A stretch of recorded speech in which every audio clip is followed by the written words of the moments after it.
በሰሞነ ሕማማት ወቅት ማድረግ የሌለብን 7 ነገሮች።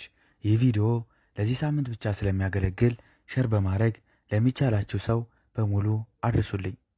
ሰሞነ ሕማማት ማለት የስሙ ትርጓሜ ምንድን ነው ተብለን ከተጠየቅን ሰሞነ ሕማማት ማለት ሰመነ ማለት ሲሆን ሳምንት አደረገ ማለት ነው።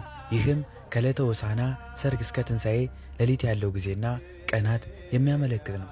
ወደ መጀመሪያው ርዕሳችን ስንመለስ በሰሞነ ሕማማት ወቅት ማድረግ የሌለብን ነገሮች፣ አንደኛ መስቀል መሳለም ወይም ማማተብ አይቻልም። ለምን መስቀል መሳለም ወይም ማማተብ አንችልም ካላችሁ ደግሞ በሰሞነ ሕማማት ወቅት ከሰኞ እስከ ዓርብ ያሉ ቀናት የዓመተ ፍዳ መታሰቢያ ናቸው።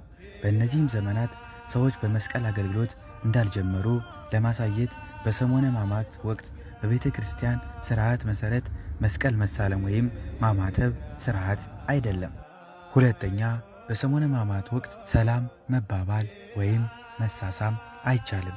ለምን ከተባለ ደግሞ ይሁዳ ጌታችን መድኃኒታችን ኢየሱስ ክርስቶስ በመሳም አሳልፎ ሰጥቶታንና እኛ ግን እንደ ይሁዳ ክፋት ካለው መሳሳም መለየታችን ለማስረዳት ነው። ሦስተኛ ታቦት ከመንበሩ አይነሳም፣ ምንም የንግስ በዓላትም አይከበሩም። አራተኛ ፍታት ክርስትና የለም።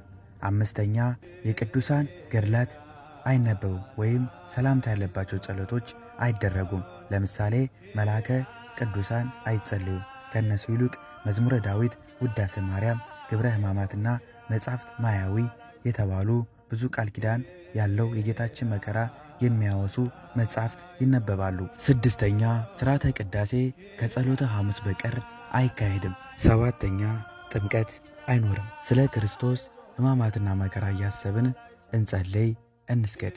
ለብርሃነ ትንሣኤው በሰላም ያድርሰን ያድርሳችሁ።